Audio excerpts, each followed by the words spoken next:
Bismillahirrahmanirrahim. Bismillahirrahmanirrahim. Alhamdulillahirabbil alamin wassalatu wassalamu ala asyrafil anbiya'il mursalin Sayyidina Muhammadin wa ala alihi wa sahbihi ajma'in. Rabbi shrah li sadri wa yassir li amri wahlul 'uqdatam min lisani yafqahu qawli. Allahumma zidna ilman wa fahman wa alhiqna bisalihin. Sambungan kitab Tajul Arus muka surat 30. Firman Allah Subhanahu wa taala, a'udzubillahi minasyaitonir rajim, innal insana khuliqa halu'a wa idza massahu syarru jazu'a wa idza massahu alkhairu manu'a illal musallin. Bahwasanya manusia itu dijadikan halu'. Halu' bermaksud tamak, halaba, amat mencintai dan amat sangat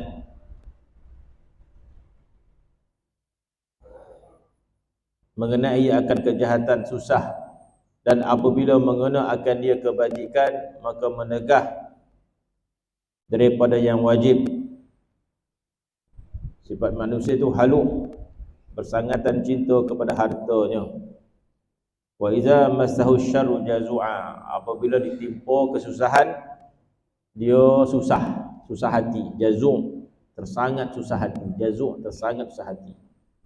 Wa iza massahul khairu manu'a, dan kalau dia mendapat kebaikan, yakni harta, maka sifat dia sangat kedekut. Manu, kedekut. Illal musallin, kecuali orang yang salat. Jadi di sini juga sebagai satu timbangan. Di sini juga sebagai satu timbangan terhadap salat yang kita lakukan itu diterima atau tidak. Di sini juga sebagai timbangan kita melakukan solat ada kesan atau tidak daripada solat itu. Sebelum ini dibacakan satu ayat Quran tentang peranan solat, yaitu firman Allah, innas salata tanha 'anil fahsya'i wal munkar. Sesungguhnya solat itu menegah dari fahsya' dan munkar. Ini salah satu juga timbangan solat. Yakni apabila solat kita itu sempurna, maka solat itu boleh menegah fahsya' dan munkar. Boleh menegah kejahatan perbuatan kita. Allah Subhanahu wa taala menyebut sebegitu.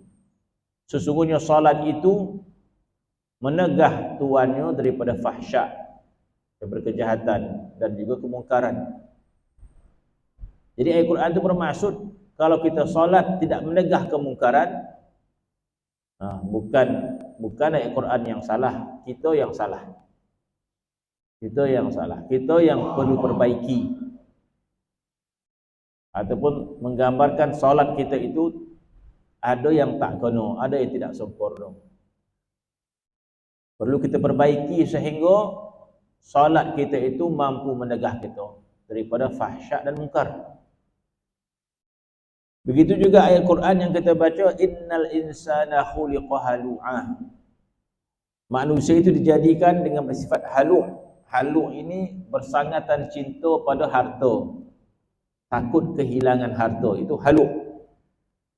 Wa idza masahu syarru jazu'a, kalau dia tiba keburukan sangat-sangat sedih, hilang punca. Bila diterima ujian di dunia ini, jazu' ni bersangatan kecewa, bersangatan sedih, halu'. Wa iza massahul khairu manu'a, bila dia mendapat kebaikan, masuk kebaikan di sini mendapat harta. Manu dia menegah, dia kedekut. Illal musallin, kecuali orang yang solat. Bermaksud kalau kita ada sifat halu', kita ada sifat jazu' dan manu'. Jadi tiga sifat yang dicela. Halu' bersangatan cinta kepada harta, jazu' bersangatan sedih dan kecewa dengan segala bala keburukan, manu' menjadi seorang yang kedekut. Illal musallin, kecuali orang yang salat. Jadi bermaksud orang yang salat itu Di antara kesan dia tidak menjadi seorang yang kedekut. Di antara kesan dia tidak begitu terkesan ataupun kecewa dengan segala ujian Allah Subhanahu wa taala. Halu bermaksud dia tidak tertambat hatinya dengan harta. Maka ini adalah persoalan yang disebut oleh Al-Imam Syazuli radhiyallahu anhu kepada fuqaha ketika itu. Yang mana Imam Syazuli mengatakan, apakah kamu solat? Kepada fuqaha, datang dalam majlis fuqaha, para ulama. Maka Imam Syazuli bertanya, adakah di antara kamu yang tak solat? Kemudian bangun seorang ulama, apakah patut kami ini tidak solat? Yang datang ni semua para ulama, bukan orang biasa. Apakah patut soalan itu nak bertanya kepada kami, solat ke tidak? Maka Imam Syazili mengatakan, kalau betul kamu solat, apakah ciri-ciri kamu itu ada pada ayat Quran? Innal insana khuliqa halu'a wa iza massa syarru jazua wa iza masal khairu ma'an illa al-musallin. Terdiam para fuqaha. Mungkin ada sifat-sifat itu pada mereka.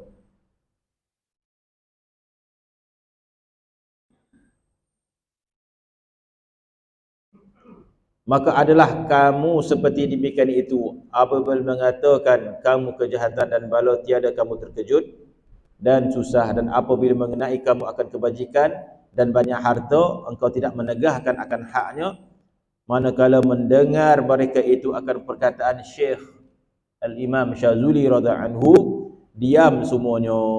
Terasa dia diam semuanya mereka itu, tiada berkata-kata. Maka berkata bagi mereka itu oleh Syekh, maka tiadalah sembahyang kamu, kata Imam Syazili. Semua diam, tak menjawab. Tak berani nak jawab. Tadi dia menafikan, mana ada kami tak sembahyang. Tanya pula siapa tak sembahyang pula. Ada kalau yang kamu yang tak sembahyang? Bangun seorang, apa tanya soalan macam tu? Patutkah kami ni tak sembahyang? Tetapi apabila Imam Syazili menyatakan ciri-ciri sembahyang tu macam mana? Illal musallin, kecuali orang yang solat itu kesannya tidak yang tadi disebut. Maka Imam Syazili tanya, adakah ciri-ciri itu pada kamu semua? Diam semua. Terasa.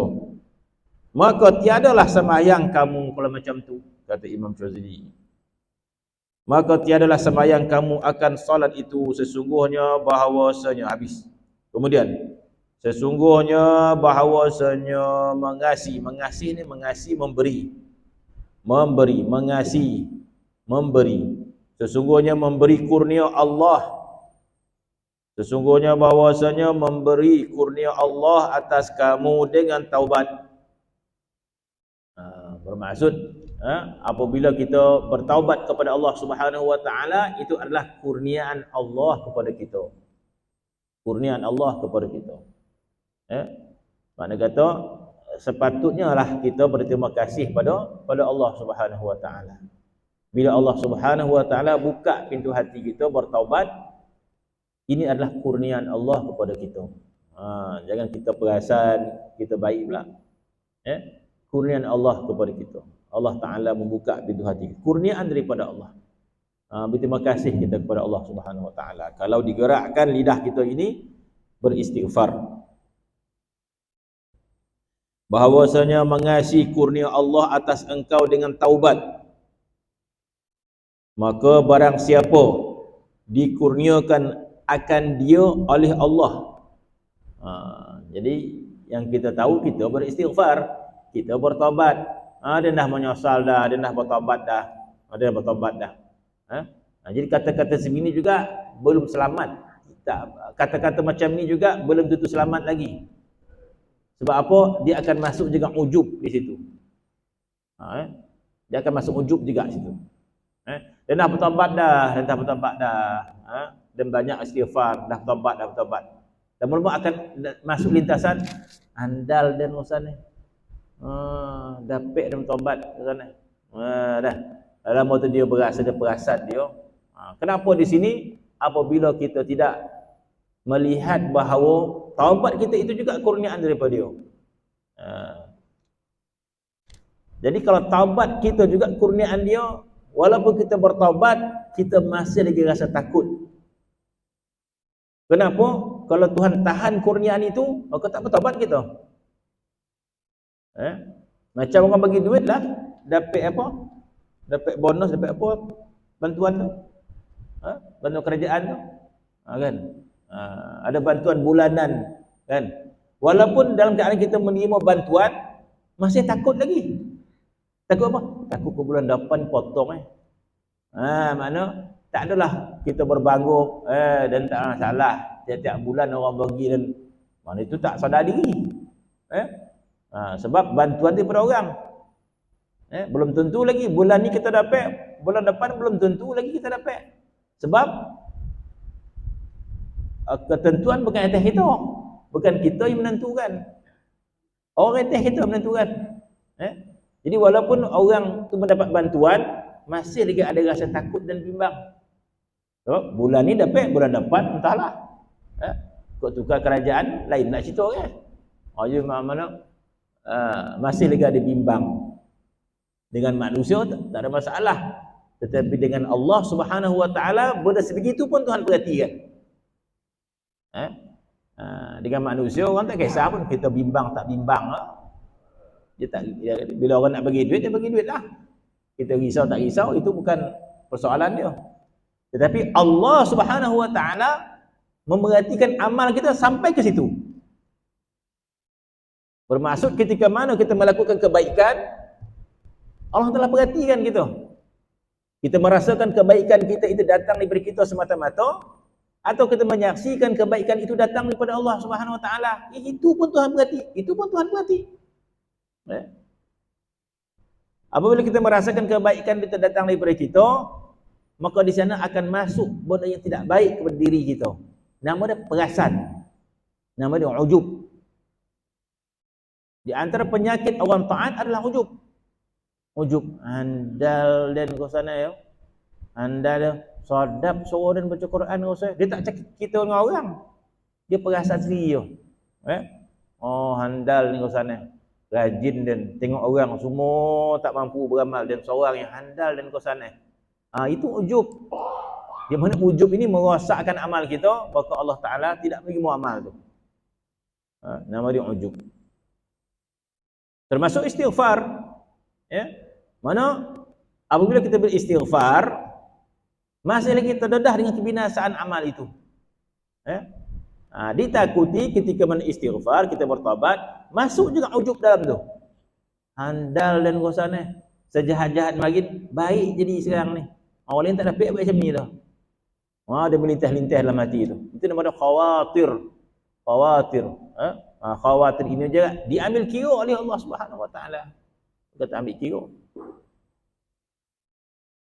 Sebab itu dikatakan bahawa apabila kita bertaubat, ia adalah kurniaan daripada Allah.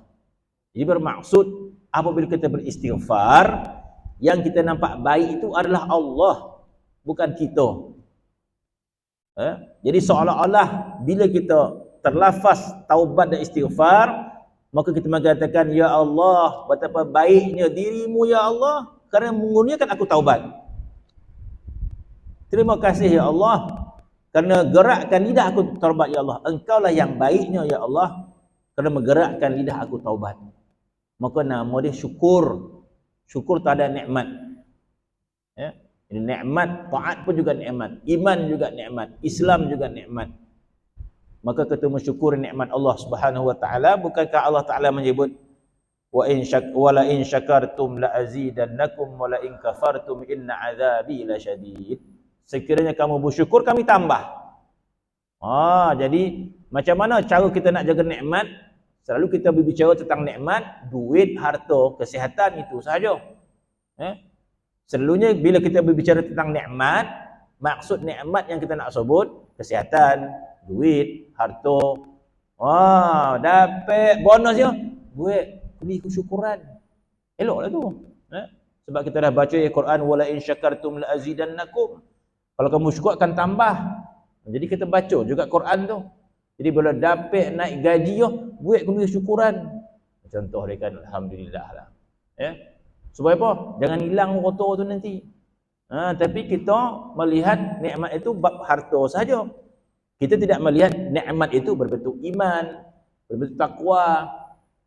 Patut dia apa ni buat kunjung syukuran lah.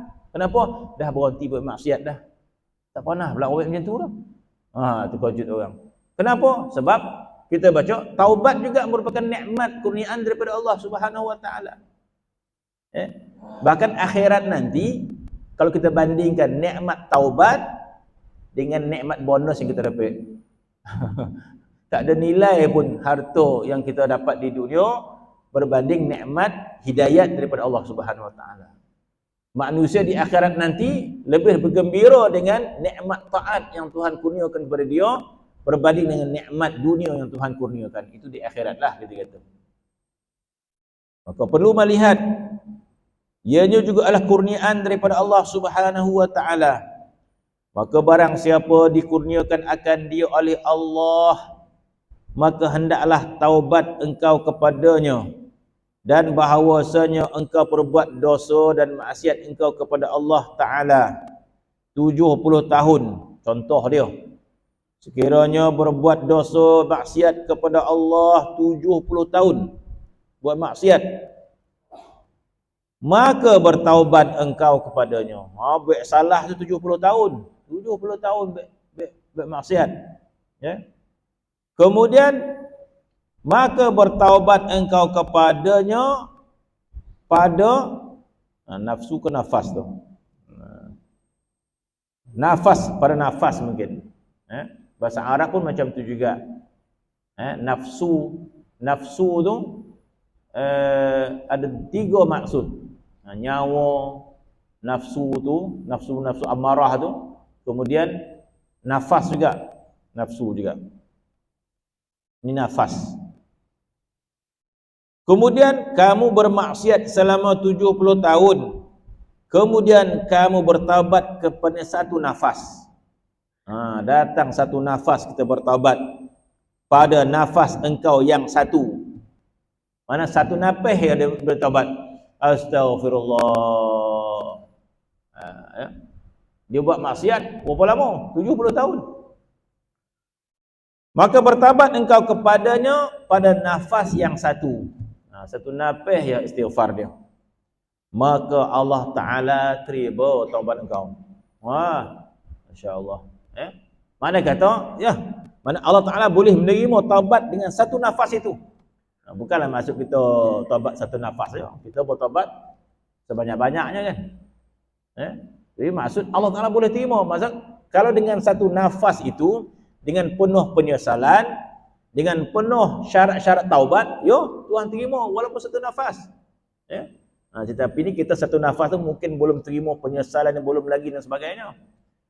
Tapi kalau seorang itu sekali menyebut istighfar dengan penuh penyesalan, dengan penuh keazaman, maka dengan istighfar satu nafas tu, Tuhan terima. Maka Allah Ta'ala menerima taubat itu dengan satu nafas. Nafas kamu yang satu, maka Allah Ta'ala terima taubat engkau dan digugurkan sekalian dosa yang engkau perbuat pada demikian itu waktu. Yang berdosa 70 tahun itu diampunkan oleh Allah Ta'ala dalam nafas yang satu. Dan tiada azab engkau lagi dalam akhirat, kerana berdasarkan hadis Nabi sallallahu alaihi wasallam, at-taibu minadz-dzambi kaman la dzambalah. Sabda Nabi SAW, at-taibu minadz-dzambi, orang yang bertaubat, orang yang bertaubat daripada dosa. Kan dia sambung situ, yakni yang sempurna syaratnya. Itu dia punya syarah dia. Dalam hadis Nabi hanya menyebut at-taibu minadz-dzambi kaman la dzambalah, orang yang bertaubat daripada dosa seperti orang yang tidak ada dosa. Kemudian dalam terjemah ini disyarahkan, bermula orang yang bertaubat daripada dosa, yakni dengan sempurna syaratnya. Bermaksud dengan sempurna syaratnya, maka dengan sekali taubat diterima oleh Allah Subhanahu Wa Taala. Allah Taala tidak memerlukan sekali aku minta taubat, baca sampai 10 kali. Tak semestinya kata-kata. Kita mengucap taubat berkali-kali itu untuk mendatangkan keredaan daripada Allah Subhanahu Wa Taala. Tapi sekiranya memenuhi syaratnya, yakni dengan sempurna syaratnya, seperti seorang yang tiada dosa baginya. Jadi di antara syarat taubat apa? Menyesal. Di antara syarat taubat menyesal dan berazam tidak melakukan semula. Itu syarat taubat. Menyesal dan berazam tidak melakukannya. Tapi kalau bertaubat ada pula ujung tu, astagfirullah bertaubat dah, tapi bulan depan tengoklah macam mana. Ada pula depan kan. Mana ada azam tu kan. Dia bertaubat ni tak ada. Jatuh kali selepas terjatuh tu lain. Bertaubat kita tak akan melakukan. Tak ada perancangan. Tiba-tiba minggu depan jatuh dosa. Itu lain ya. Tetapi kalau kita dah pasang siaplah. Bertaubat ni bulan depan je nah. Bulan depan tu belum dapat nama ban tu. Makna kata belum bertaubat lagi lah. Bermaksud ada masih lagi nak melakukan maksiat. Atau belum bertaubat. Hari ni bertaubatlah. Minggu depan bulan depan nak cakap dah. Jadi belum bertaubat. Bertaubat kata dah berazam tak melakukan. Jatuh pada masa akan datang. Itu bab yang lain. Maka ada syarat taubat, penyesalan dan berazam tidak melakukannya. Syahdan bermula orang yang mukmin. Bermula orang yang mukmin tiap-tiap ingat ia akan dosanya duka cita. Masya-Allah.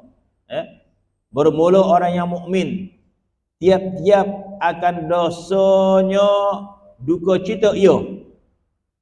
Dan tiap-tiap ingat ia akan taatnya suka dia. Ni orang mukmin. Ingat dosa duka cita dia.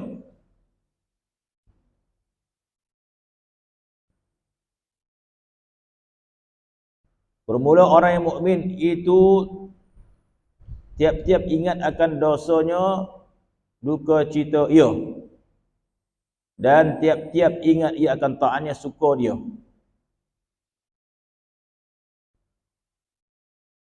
Berkata Luqman Al-Hakim, orang yang mukmin itu baginya ada dua hati. Kenyataan ini macam berlawanan dengan ayat Al-Quran, ma ja'alallahu li rajulin min qalbaini fi jawfihi. Ma ja'alallahu li rajulin min qalbaini fi jawfihi. Kita ulang yang tadi ni. Saya nak sebut tadi terlupa. Jadi orang yang mukmin itu tiap-tiap ingat akan dosanya duka cita dia. Bermaksud sekiranya kita mengingat dosa kita bergembira, maka kita belum bertaubat daripada dosa. Ataupun bila kita mengingat dosa yang kita lakukan, maka kita tidak menyesal. Tidak ada sedih dan duka cita, maka tidak mukmin kita, tidak mukmin yang sebenar. Ataupun kita belum bertaubat daripada dosa yang kita lakukan. Dan terkadang orang tu rasa bangga pula. Dan makin lagi jahat. Buat ni, bangga pula dia kan. Dulu anda, lihat anda pada kau. Habis semua dia curi, dia kata. Makna kata-kata berbangga. Habis sekarang tak buat pula. Sekarang dah terdayu lagi. Kau terdayu ni buat rasa ni. Mana dia tak menyesal pun. Sekarang ni elok apa cik ke masjid? Tak ada pula. Entahlah tak terdayu ni kata dia. Jadi makna segala dosa yang dilakukan pada waktu muda, dia tak menyesal pun. Dia tak menyesal. Silap rasa bangga pula. Makna kata itu tak sepatutnya. Jadi para sahabat dahulu bila terkenangkan dosa-dosa masa jahiliah, maka mereka mengelengkan kepala. Sayyidina Umar bila terkenangkan kejahatan masa jahiliah dia, maka dia rasa sedih. Maka Sayyidina Umar rasa takut dan bimbang. Sehingga ada kata-kata Sayyidina Umar, sekiranya di akhirat itu ada 100 orang masuk syurga, seorang masuk neraka, aku masih lagi bimbang yang seorang tu adalah aku. Sebab apa? Dia melakukan kesalahan pada zaman jahiliah dia. Dia menyesal. Jadi orang yang mukmin itu tiap-tiap ingat akan dosa, maka duka cita. Duka cita itu tanda dia bertaubat. Tapi kalau teringat dosa, sekarang dia tak buat dah. Sekarang tak buat dah. Tapi dia teringat dosa dia pernah lakukan. Teragak pula nak buat. Tak pula ngulang masa. Dah. Jadi bermaksud tidak menyesal. Tidak ada penyesalan. Tak ada dosa yang dilakukannya. Orang mukmin tiap-tiap ingat akan dosa, duka cita, dan tiap-tiap ingat akan taat, syukur. Syukur akan taat. Kenapa? Sebab taat kita adalah merupakan keredaan Allah Subhanahu wa taala. Setiap kali dia ingat taat, dia akan syukur. Maka berkata Luqman Al-Hakim, orang yang mukmin itu baginya dua hati. Tengok apa yang dimaksudkan oleh Luqman Al-Hakim. Walaupun di sana ada ayat Quran yang menyebut Allah Ta'ala tidak jadikan pada dalam badan seseorang dua hati. Ma ja'alallahu lirajulin min qalbaini fi jawfi. Allah Ta'ala tidak menjadikan dalam badan seseorang itu ada dua hati. Satu hati saja. Jadi kenapa Luqman Hakim kata dua hati? Tengok pada sudut apa yang disebut. Berkata Luqman Al-Hakim, orang yang mukmin. Mana kata bagi Luqman Al-Hakim, orang mukmin ada dua hati. Orang tak mukmin ada satu je. Jadi apa maksud dia? Berkata Luqman Al-Hakim, orang yang mukmin itu baginya ada dua hati. Kenapa? Sebab hati yang pertama itu mengharap. Dalam bahasa Arab sebutnya raja. Sifat raja. Raja mengharap ia dengan salah suatu daripadanya diterima amalnya. Jadi setiap kali kita melakukan amal, apa yang perlu kita lakukan? Setiap kali kita solat, setiap kali kita baca Quran, setiap kali kita bersedekah, setiap kali kita buat umrah, setiap kali kita berzikir, setiap kali kita bersalawat, apa yang perlu kita lakukan? Masya Allah, tuntutan daripada Allah Subhanahu wa taala, selepas kebaikan mesti ada kebaikan yang disusuli dengan kebaikan tersebut. Taklah sampai situ pula kita fikir. Kita rasa dah sembahyang, kita sembahyanglah. Jadi makna kita melakukan ibadat tidak berakhlak. Kita melakukan ibadat tidak berakhlak dengan Allah Subhanahu wa taala. Dan kita jahil tentang makna ibadat. Jadi seolah-olah kita menyangka ibadat kita ni Tuhan yang dak, bukan kita yang dak.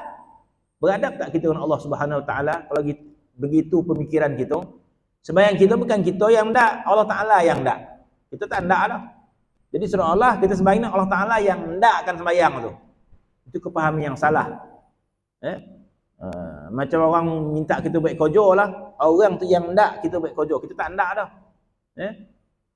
Kita masak, begini kita nak masak, orang tu minta kita masak, kita tak ndak pun. Jadi kita buat tu sebab orang tu ndak.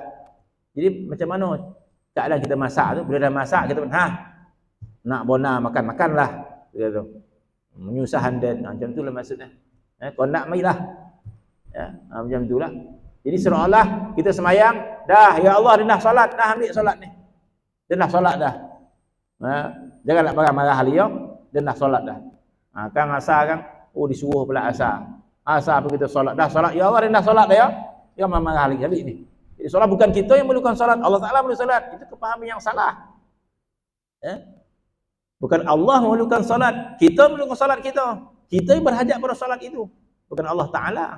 Kita yang berhajat. Jadi salah faham kita. Jadi setiap perintah Allah Ta'ala, solat Allah Ta'ala yang menginginkan itu, bukan kita.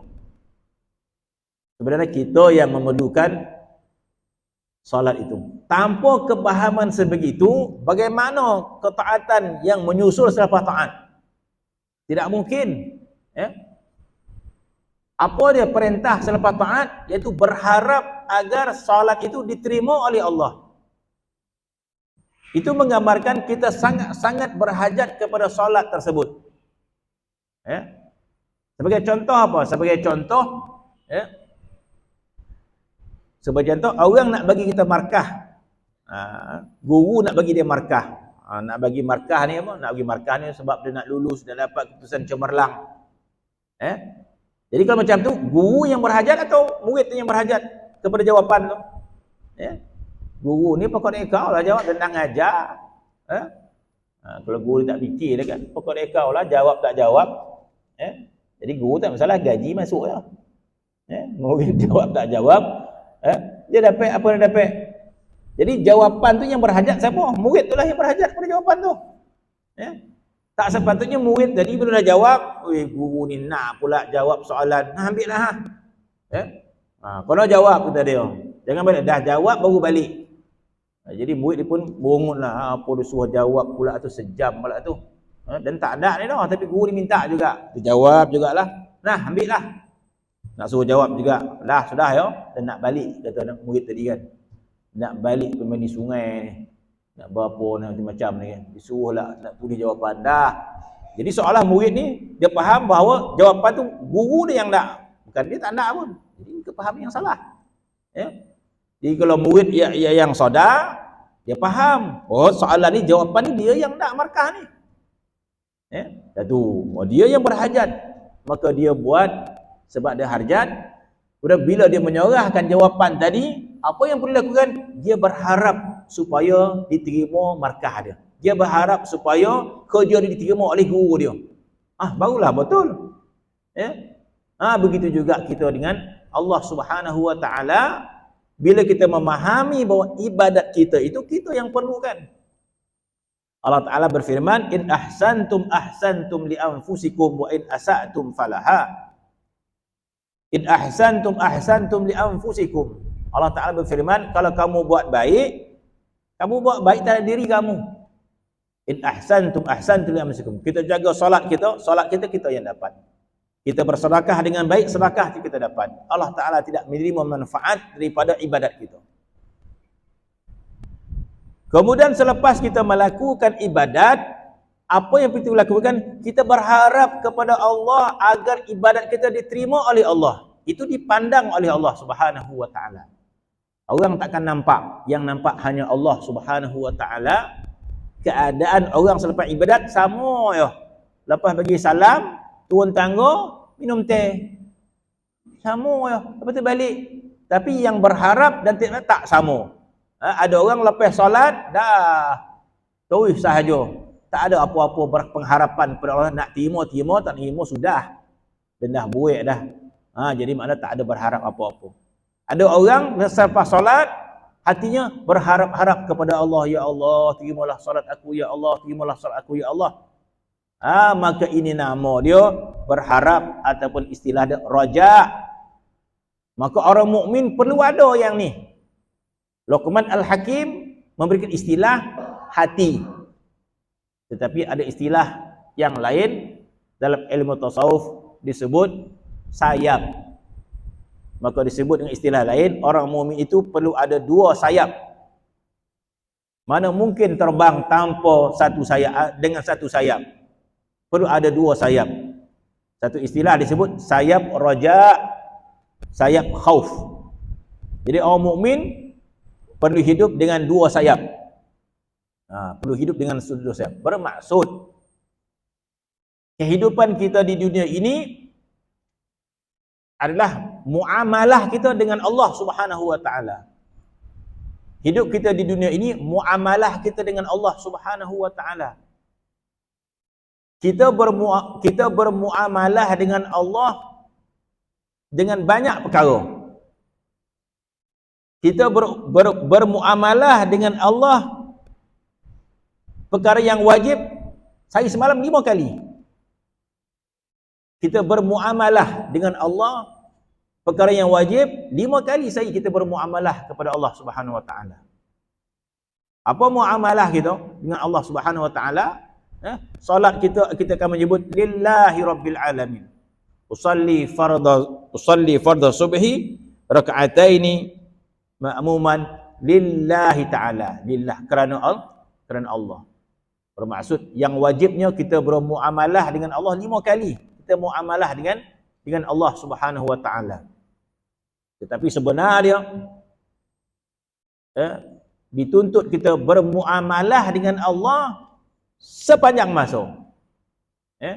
Sebenarnya dituntut kita bermuamalah dengan Allah sepanjang masa. Kita menghadap kepada Allah sepanjang masa. Sebagai contohlah kita kata. Sebagai contoh, kalau kita berada di pejabat, jadi orang bekerja tadi, dia akan menunjukkan kerja dia kepada tuan dia, kepada majikan dia. Sentiasalah dia menunjukkan kerja dia kepada majikan dia.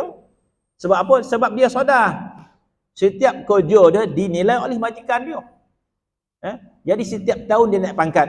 Setiap tahun naik pangkat. Jadi kawan ni pun polik. Macam mana kau boleh naik pangkat ni? Sebab dia tahu bila dia datang kerja, berapa jam tu, 8 jam dia bekerja, dan prinsip bekerja dia nak tunjukkan pada majikan dia.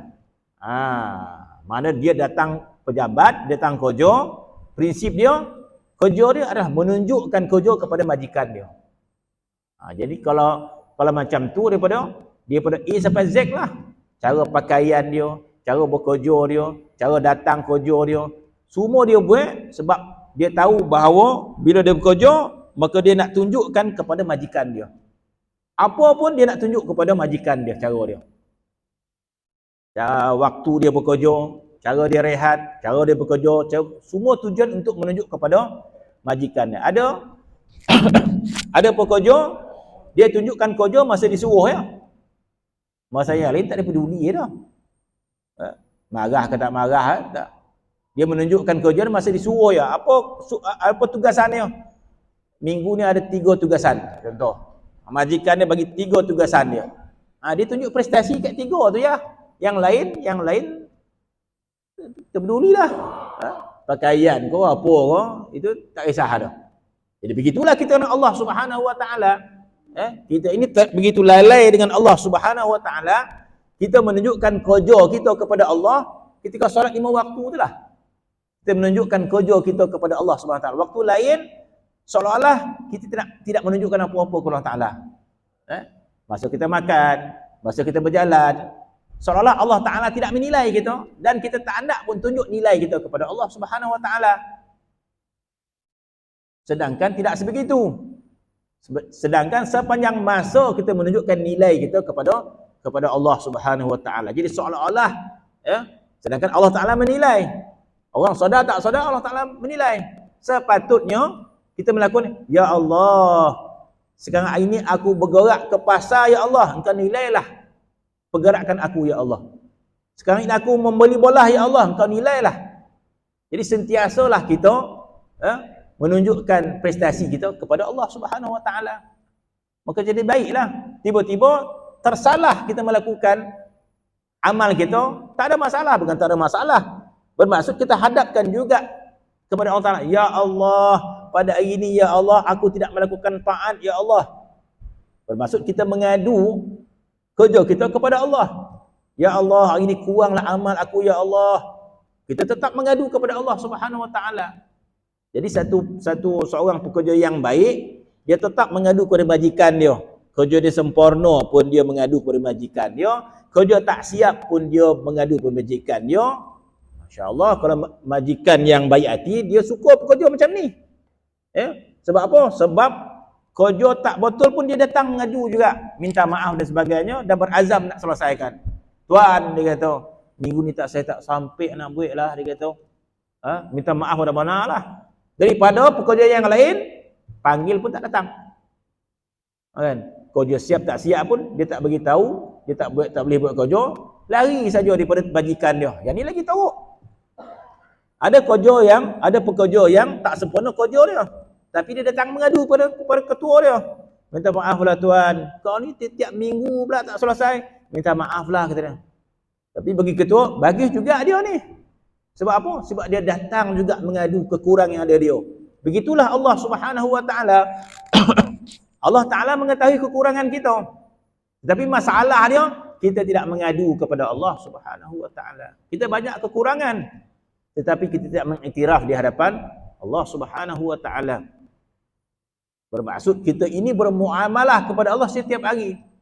Bermaksud ketika mana kita melakukan taat, layaklah kita gembira dengan taat tersebut terhadap Allah Subhanahu wa Ta'ala. Dan sekiranya kita melakukan maksiat ataupun lalai, kita hadapkan juga kepada Allah Subhanahu wa Ta'ala dan mengatakan, ya Allah, ampunkan dosaku ya Allah, kerana pada ketika ini aku tidak melakukan yang terbaik ya Allah. Maka kita mengadu juga kepada Allah Subhanahu wa Ta'ala.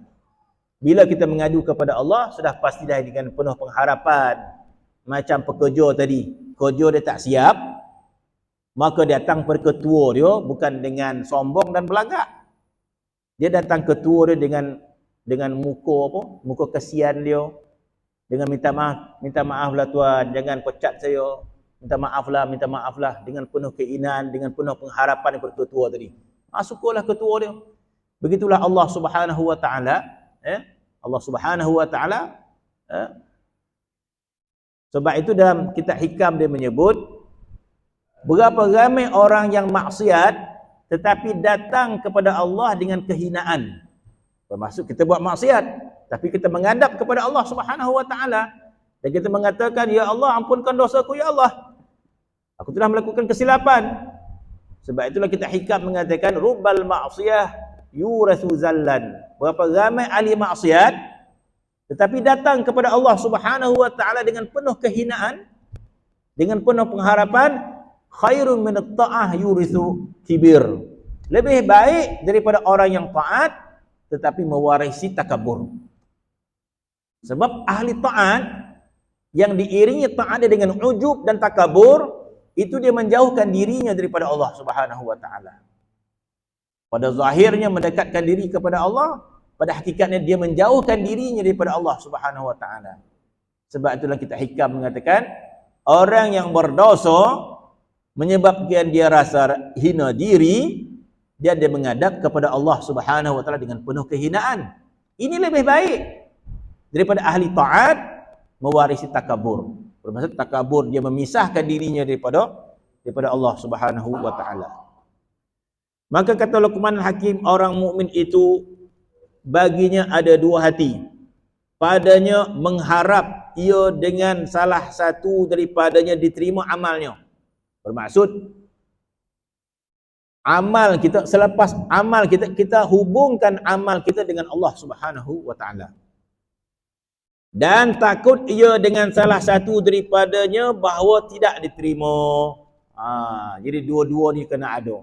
Selepas kita beramal, kita berharap kepada ya Allah, terimalah amal aku ni ya Allah. Kemudian ada pula rasa takut Tuhan tak terima amal tu.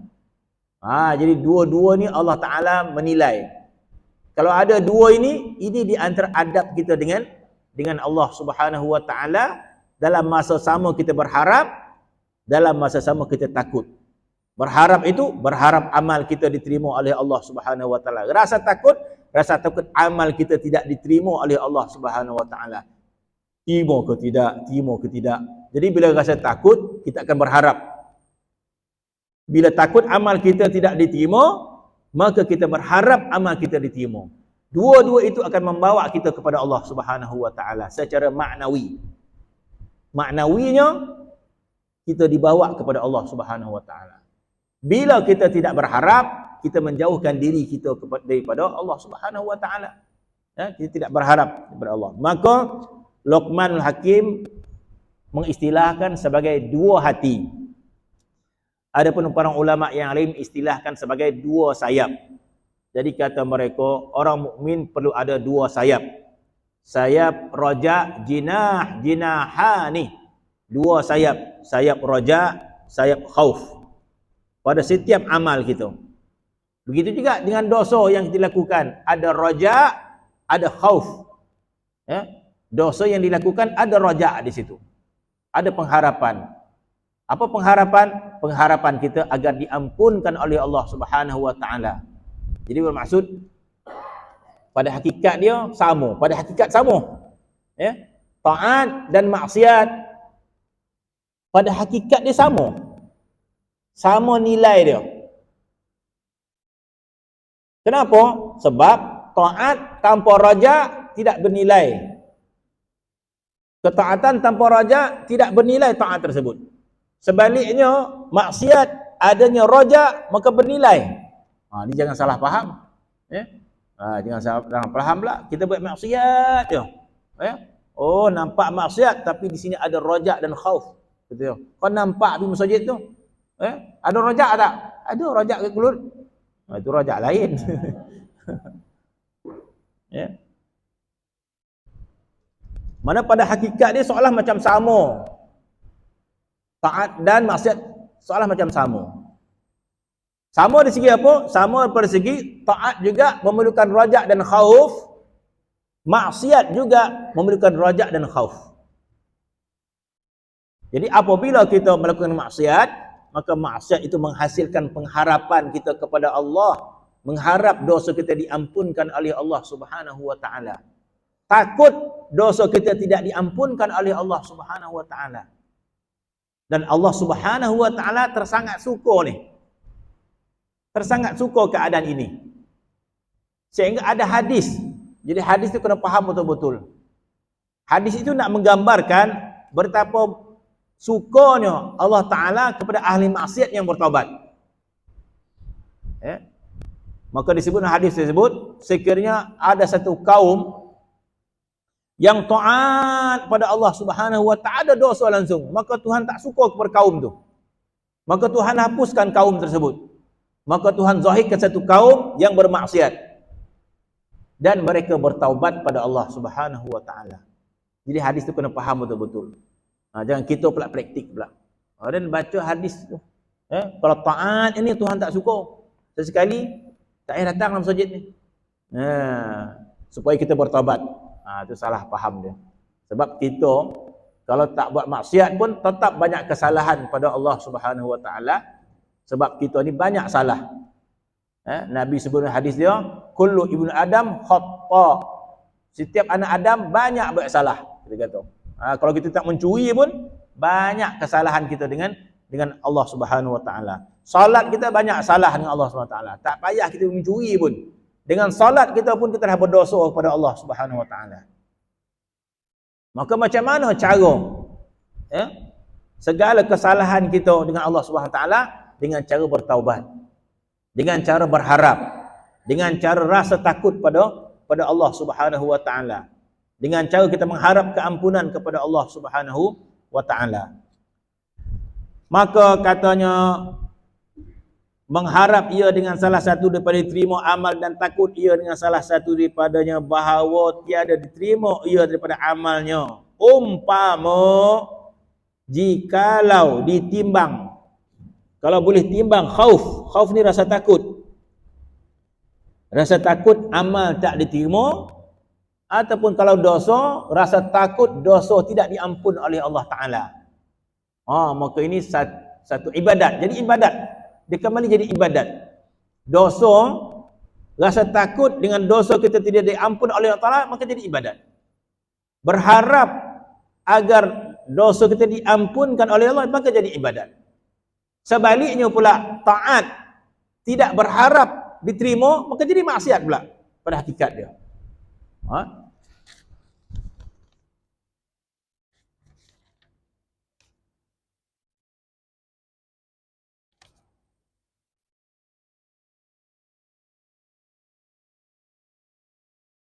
Maka diumpamakan jikalau ditimbang khauf orang yang mukmin dan rajaknya, nescaya bersamaan keduanya, katanya.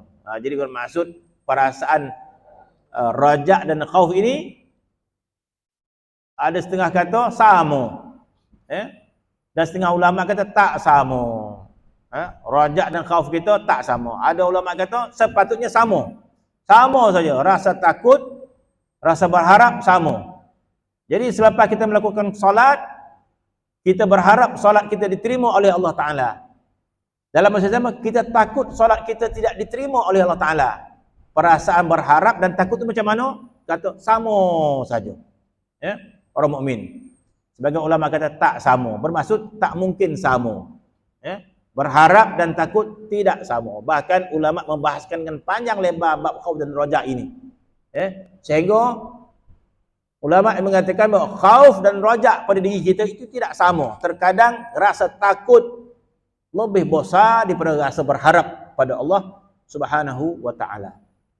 Dan bahaskan ulama. Jadi bagaimana sepatutnya sifat khauf dan raja kepada Allah Subhanahu wa taala? Maka ada sebagian ulama mengatakan dalam kehidupan kita sepatutnya khauf lebih besar daripada raja.